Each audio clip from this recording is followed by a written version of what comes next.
মিষ্টি দি, একটার মধ্যে হয়ে যায়। রান্না করতে করতে মানে কিভাবে তাড়াতাড়ি করা যায় সেটা তোমার কাছ থেকে শেখা যায়।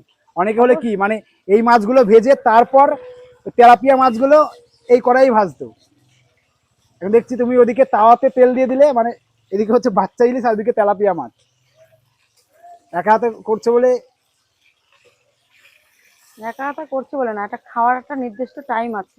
আচ্ছা একটার মধ্যে রান্না বান্না শেষ করলে গোছাতে গোছাতে 1:30 হয়ে যায়, তারপরে একটু কাস্টমার আসার এটা আচ্ছা, আছে। না না, তোমার ধরো আজকে প্রায় 10-12 দিন হয়ে গেল, তুমি ওই তো যে বুঝে আদিতে গেছো যে আলু তোমার হোটেলে কাস্টমার আর কখন দিতে হবে না, অ্যাক্টিভটা বেশি হয়।